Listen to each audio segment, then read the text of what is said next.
This is the Evidence-Based Investing Podcast, the show that challenges assumptions and puts every strategy under the microscope. Residential property, commercial deals, stocks, bonds, crypto, nothing is off limits. We bring in the experts, we bring the facts, and we break down what actually works depending on where you are in your wealth journey.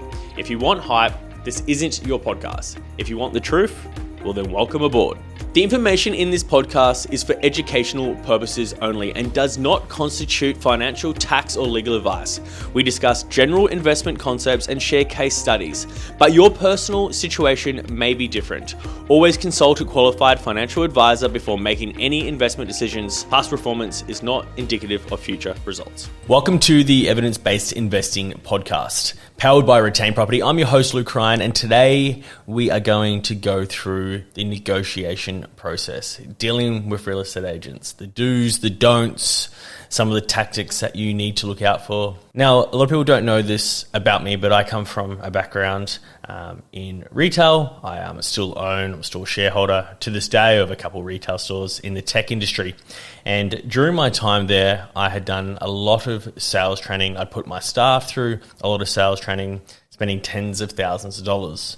So I understand a lot about the psychology side of sales, and these tactics and these skills are very similar to what I see when I am dealing with real estate agents all over the country. And it has been a bit of a learning curve for me to figure out how to actually get the questions out of them and how to stop that and how to craft a bit of an art around how to make sure you're not falling into these traps that these sales agents put in place. Now, don't get me wrong, I have a lot of respect for real estate agents. Their job is to do the best that they can do for their client, which is the seller of the property or the vendor. That's their job. Now, as a buyer's agent, what my job is to get the very best price for the buyer. So we want it as low as possible. They want it as high as possible.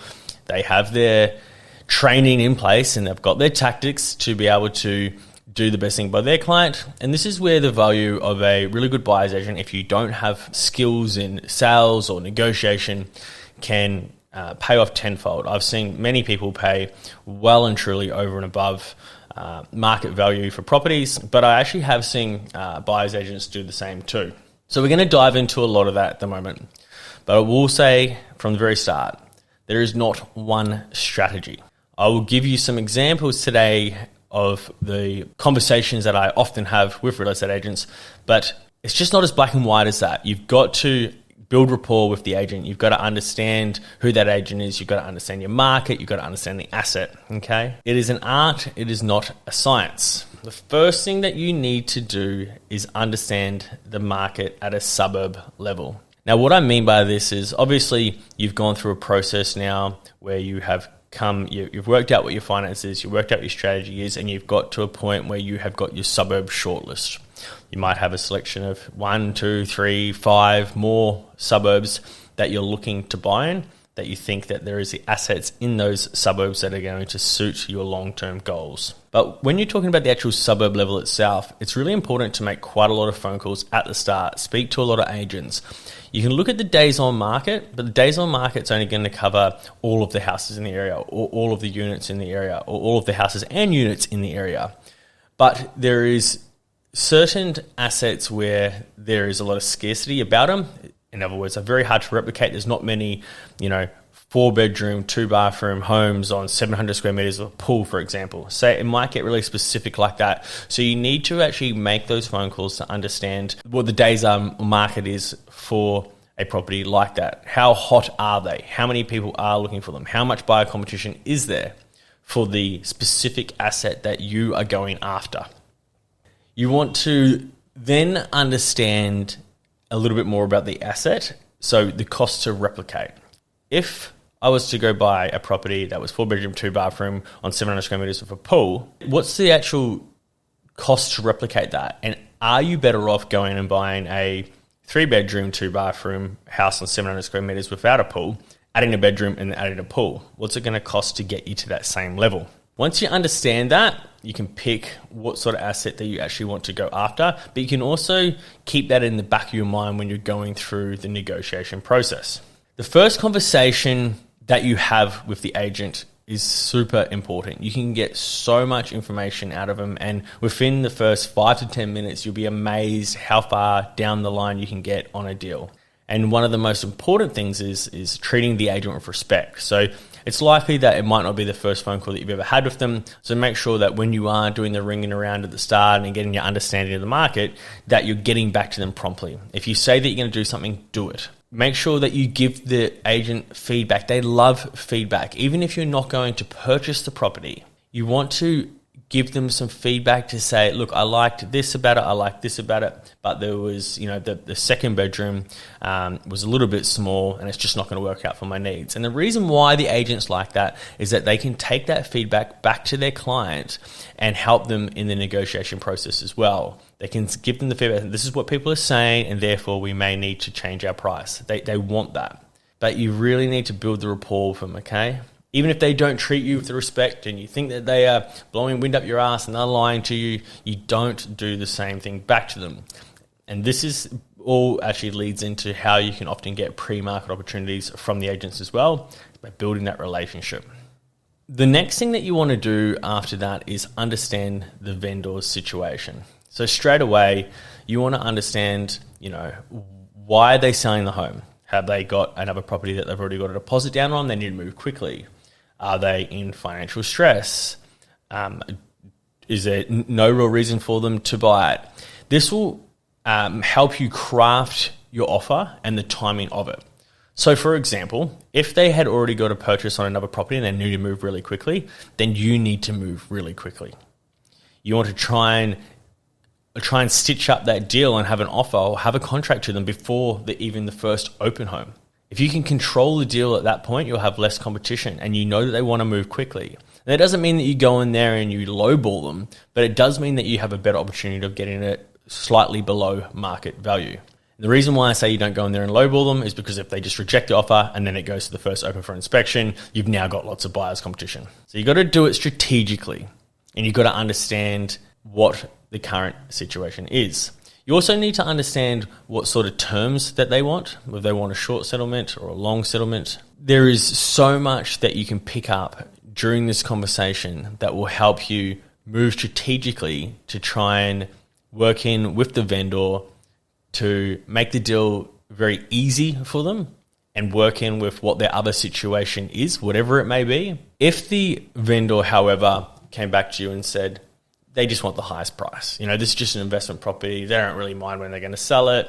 There's no reason for it whatsoever. Then you don't want to go in quickly. You don't want to go in with a good offer at the very start because all that does is gives the real estate agent ammunition to be able to go back to all the other interested buyers and say, okay, this is the highest offer at this point, for example. And depending on the state that you're in, there's legislation around these multiple offer situations. So you'll need to look into that. I'm not going to get into it all today, but they will often use that as a negotiation tactic to get the other buyers up. So if you go in too early and there is no rush for the vendor, well, that's probably going to work against you. What you want to do in those situations is actually wait until the last minute or the last hour. You want all the other offers in first and then try and go in at the last minute. When we talk about sales psychology, we talk about red brain and green brain. One is logic and the other is the emotional side. You want to not go crazy on the emotion side. You don't want to be walking into an open home and going, oh my God, I love it. I could just see my kids here and all that. You don't want to go over the top. But what you also don't want to do is look like you are full of crap. So how I would usually frame the conversation with the real estate agent is I would often talk about another property that I have been looking at, saying and I'm going to talk about this from a buyer's agent point of view. So I might say, I've been working with my clients now for a couple months. We're a long way down the road on property X, but your properties came up and I'll be honest with you, it actually suits them better. We really like the property. You want to actually say that it is your preference, but you don't want to say to them that they will buy it at any cost. Now, when it comes to investment properties, this is a lot easier than what it is for PPOR because obviously you're not as emotionally invested. But you want to explain to them that you really, really like it and we are a contender for this. We will buy it at where we see fair market value. You don't need to say that I only have the budget for this. You don't want them to be actually trying to rule you with budget, because they will almost always push you right to the top of that budget, or try to. You want to get rid of that conversation completely and just say, for example, you buy a house of 700,000. You can say, look, my clients, I would say, look, my client's actually pre-approved for 800,000 and they have a little bit more cash in there that they can go higher. But at that higher rate, they would be buying a house that has more value than this. We're looking to buy this house at where we see market value. The next part of the conversation you would be wanting to dig in to understand, as I touched on before, about the terms that they want, and that you can get strategic about the terms and clauses that you have in there depending on the situation. Often if it's in a really hot market and there is lots of offers on there, you want to make the contract as clean as possible. You don't want to have a clause about this, that and everything else, because just because you might be 10 or 20 grand higher than the other buyer, if it's a contract where they know that you can just pull out of at any stage, they often won't buy it. It's just not very clean and nice. It happens all the time. Deals fall over. Real estate agents hate it, and they will definitely instruct their vendors not to take it based on their experience. If you're in a situation where you're in not such a hot market and there isn't multiple offers, you've got a bit more leeway with that. You can often put in subject to the sale of my property, for example. But yeah, again, like, this is an art, not a science. It depends on the market. And this is why understanding the market and doing those phone calls at the start is so important. You need to understand how much competition is on these properties, and you can't just take the agent's word for it on the one deal that you're speaking about. They will lie through their teeth often. Not all of them, but they will often lie through their teeth and say that we have lots of competition, we've already had this offer and we've turned it down. And this is where we start to get into the actual pricing of the conversation. Now, this is still in the first phone call, by the way. I will always ask, what buys it? And go dead silent. You just sit there and wait. The reaction that you get from that agent will often speak a million words. Sometimes they will just not tell you. Sometimes they will give you an answer like, we can't give you the price, but if you have a look around at other sold properties in the area, it's priced accordingly. That makes it difficult, but often they will give you a price range. And if they don't, I will actually just go back and hit them again with another sentence, like, what terms and number would buy this today? I might ask them, what's the highest offer that you've rejected? I might ask them, where do I need to position my client to close this off today? And I'll often just go back to them 3-4 times, just wearing them down until I get the answers that I want. Now, again, it depends on the agent. This won't always work, but these questions can help a lot. But it's the actual reply that you get often that will speak the million words. This is typical sales psychology. If they give you a short, crisp, firm answer, it's more likely that they're telling the truth. If they start waffling on with this big elaborate story, I will usually call bullshit on that. Now, there's not much you can do about that, but I will write a note and keep that as a mental note as we get further down the track in the negotiation. It just means that I'm not going to be able to believe them when they say, I've got this other offer, I've got this better offer, I've got this other offer. But you really just want to be going silent. You want to be listening. You're going to be asking the questions, but listening. Don't just keep talking the whole time. If you find yourself in a situation where you think that they are bluffing and you're a bit further down in the negotiation process, this more than likely won't be the first call at this point. What you want to do is reverse the fear of loss. Okay? And how you do this is by saying to them, well, look, we don't see value at that price. So to be honest with you, we're probably going to be out. Can you just let me know now if we're wasting our time or not? And just see what their answer is. If they tell you yes, then they could be telling the truth. And look, every situation is different. So you've got to be careful. You've got to be strategic about when you say this and how you say this. Let's say you are looking at a property and your budget is $700,000. That's where you see value in the property. You're not willing to pay any more than that because you've looked at the comparables, you know what the cost to replicate is, and that's where you think it is valued at. If the agent is telling you that we have had multiple offers and they are over $700,000, often they are bluffing, and you need to figure out whether or not they are or not. And the way that you can do that is by reversing the fear of loss. How I would do this is say, look, we see value at $700,000. I don't want to waste your time. I respect you. I respect your time. But I also need to get back to my client and let them know as well. We're sitting at 700,000. Just tell me now, am I wasting my time? If they come back to you with a long, elaborate story, oh, no, I've got an offer, but, it's not on paper yet, or this or that or whatever, you probably just want to keep on pushing forward at the price that you're looking at. They're just trying to get a little bit more money out of you. You can also say to them, like, look, I'm sweet either way. As I said to you earlier in this conversation, we're a long way down the track of looking at this other property. This is still our preference, but I would prefer to buy this one. These are all really, really great strategies. A lot of these I learned from a guy called Scott Agate. He's been in the industry for a very, very long time as a real estate agent and a buyer's agent, and they work. They work really, really well.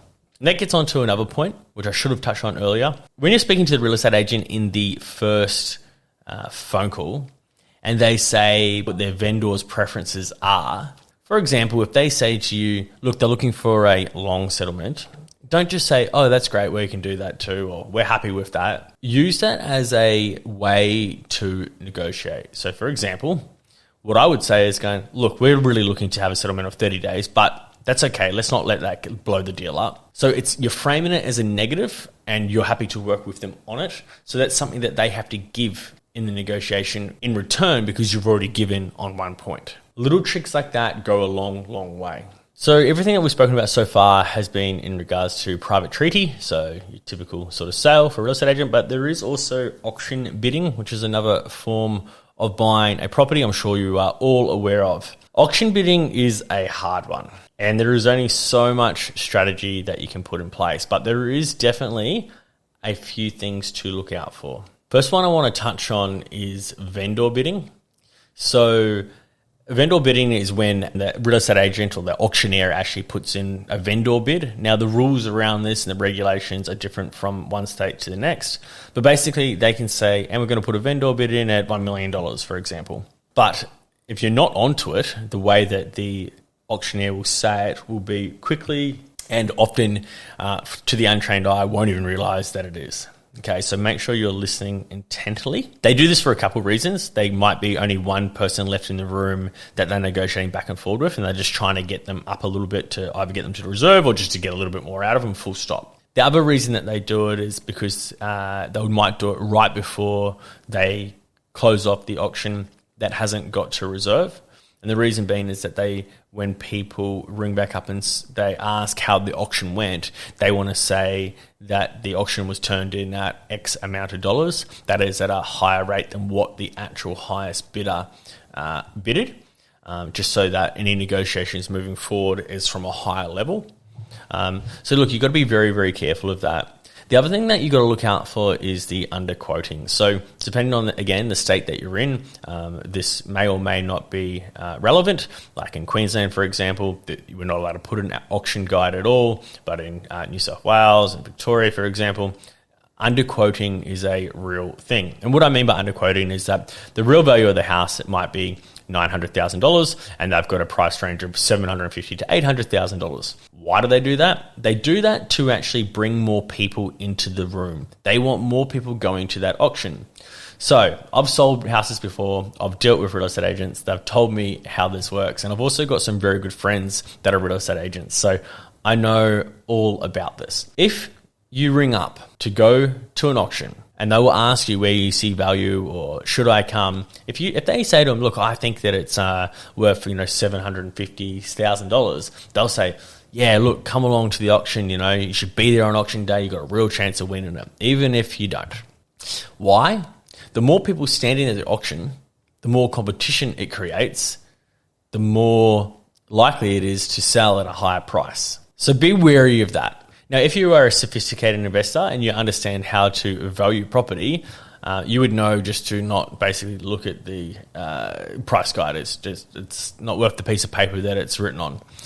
What you want to do is look at comparable sales in the area with similar specs. You want to understand, all the like for likeness of it. You can't go and compare a property that's next to the train tracks to one that's, got no road noise or train noise at all.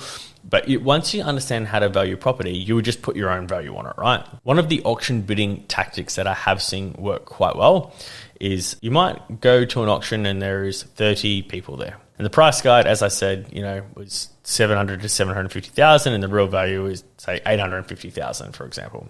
You could go into that auction, first cab off the rank, just go 810,000. What that will do is just you'll see the floor just clear out. All the people that were there that thought that they could buy it for $750,000 just literally leave the room. They're gone. They're out. That takes away that feeling of competition. If there are any other people that are there that want to bid at that higher rate or the real rate, they won't feel like they've got lots of competition. They won't feel like, oh, who's standing there in the crowd that's going to put their paddle up at the last minute? You've just cleared a bunch of the room out.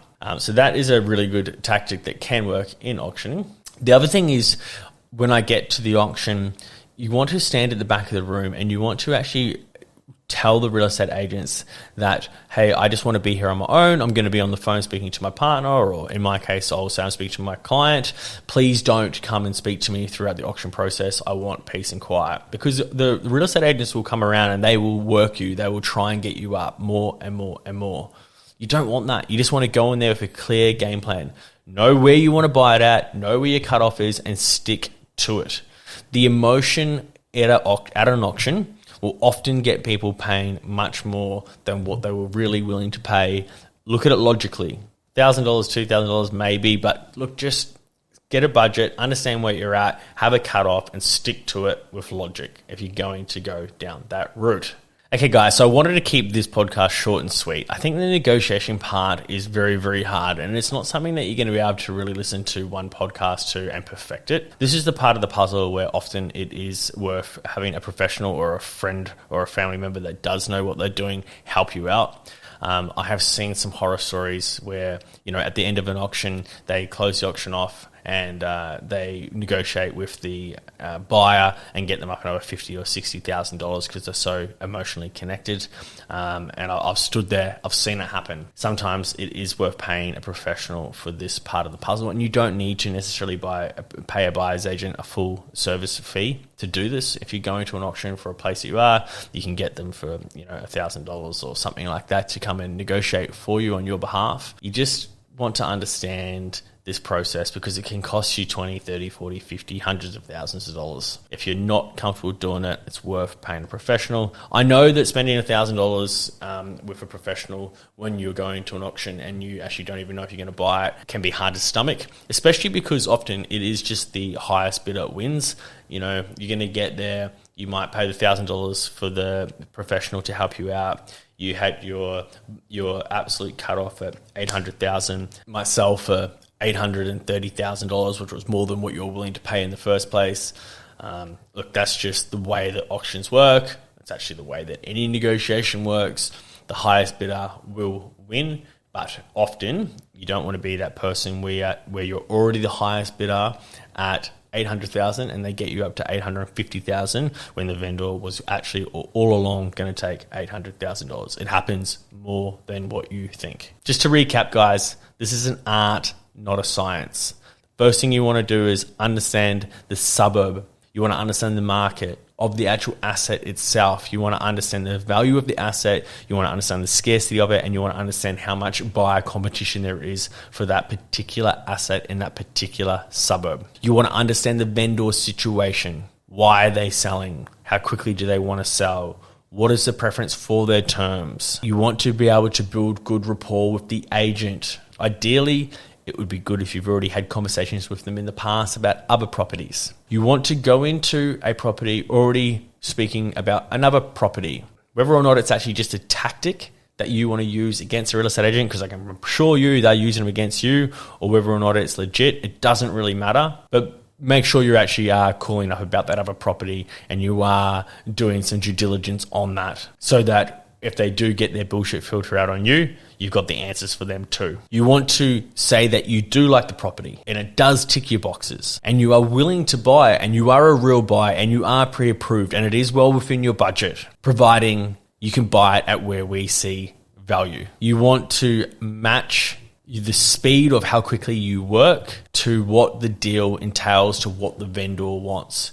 If they're in a situation where they need to move quick, move very, very quick. That doesn't mean cutting any corners. You still go through your checklist. You still check everything from start to finish. But move quick, move precise. Get the building and pest inspections done quickly. Make decisions on them quickly. Get quotes on any works that need to be done quickly. Speak to your conveyancer and chase them up. Do all your flood, fire, all those checks quickly. If there is no speed constraints and they're not going to move quickly and they just want the highest price and it is going to go down and they are only going to make a decision on the 30th of the month, then wait to the 30th of the month. Make an offer then. Because at that time, you can ask the agent the questions like, what's the highest offer that you've turned down?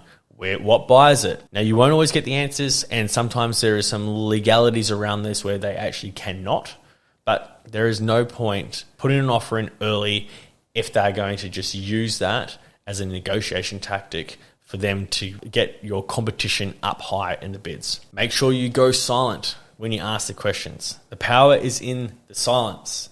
Ask questions and listen. Write notes. If you think that they're bluffing, reverse the fear of loss. Tell them that you have another property. It doesn't really matter to us whether you've done it or not, but don't waste my time. Now, this is a pretty lazy way of doing it. I don't like doing it, but there is a time and a place where you just need to, and that is after you get the building and pest inspection. If there was a contract that had a subject to building and pest inspection there, or subject to any inspection for that matter, you might sign a contract on a property and it's subject to a building and pest inspection. You put down your deposit, you get the building and pest inspection. A few days later, you read the building and pest inspection. There's a major defect. Might be, for example, the stumps underneath the house all need to be redoing, and the cost to do that might be $20,000, $30,000, $40,000, $50,000, right? Obviously, to just turn around and go, it's all good, I'll just wear it, doesn't make any sense. So what you want to do is negotiate after that. You say, guys, I want to pull out of this contract because there is a major defect on it, depending on the state that you're in.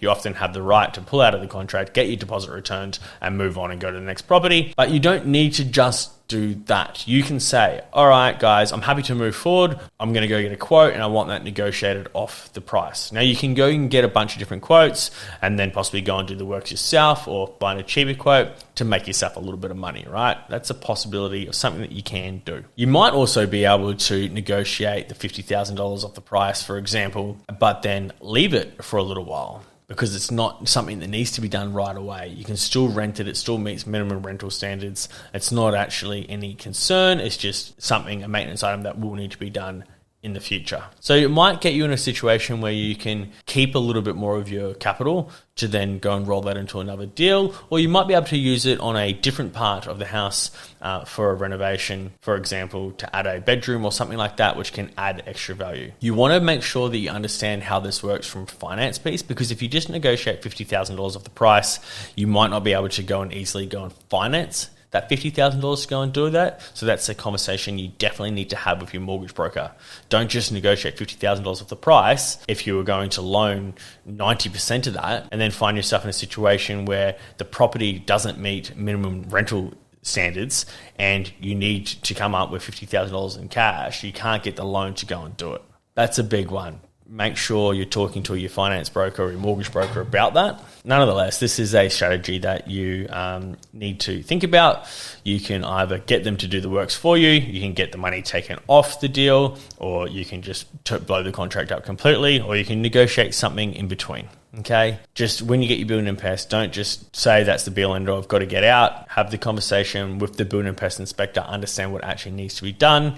If you can get quotes or you can negotiate more of the price and what it's actually going to cost you to do, because possibly you're doing some of the works yourself, that can be a big win. As you can imagine, there is multiple things that could be wrong with the house, and depending on what the circumstance is, try and look for some sort of positive that you can get out of that for the headaches that you're going to have to incur to do it. And that's going to wrap up today's podcast. I wanted to keep this one short. Again, I don't think that this is something that you can take all in and implement everything just listening to it once. You might want to listen over to this a few more times. You might want to get a professional to do this piece of the puzzle for you. If you're not confident, you haven't got a lot of experience in negotiating or in sales, it's probably best to get a professional in to help you with this part of the process. And that wraps up today's episode of the Evidence-Based Investing Podcast. Until next time, thank you very much.